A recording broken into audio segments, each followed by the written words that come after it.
മയ്യത്തിന് വേണ്ടി ദ്വാരുന്നൂടാ എന്ന് പറയുന്ന മുസ്ലിമീങ്ങളൊക്കെ നമ്മുടെ നാട്ടിൽ കാണാം.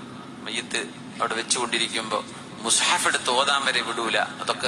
അതൊക്കെ ബിദ്അത്താന്നാ പറയാ. അള്ളാഹുവിന്റെ കലാം ഓതൽ എങ്ങനെ ബിദ്അത്താവപ്പെടും? മയ്യത്തിന് വേണ്ടി ദുആ ചെയ്യൽ എങ്ങനെ ബിദ്അത്താകും? തങ്ങൾ ചെയ്യരുതെന്ന് പറഞ്ഞല്ലേ ചെയ്യാൻ പാടില്ലാത്തത്?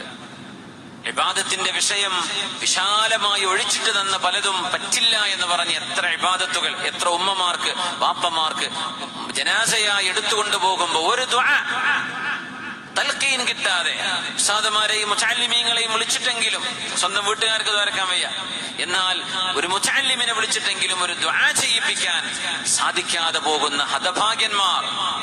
എന്ത് പാർട്ടിക്ക് സിന്ദാബാദ് വിളിച്ചിട്ടെന്താ? മരിച്ചു പോകുമ്പോ ഫക്കീറായിട്ട് പോകുന്ന ഒരു അവസ്ഥയിലേക്ക് പോകൂലേ? ശഫാഅത്ത് കൊണ്ടല്ലേ നമ്മൾ രക്ഷപ്പെടുന്നത്? മുഅ്മിനീങ്ങളുടെ ദുആ ശഫാഅത്താണ്. മുഅ്മിനീങ്ങളുടെ ദുആ ശഫാഅത്താണ്. നമ്മൾ എത്ര വലിയ പാപികളാണെങ്കിലും കൂടെയുള്ള ആളുകളുടെ പ്രാർത്ഥന കൊണ്ട് അല്ലാഹു നമ്മെ രക്ഷപ്പെടുത്തിയേക്കും.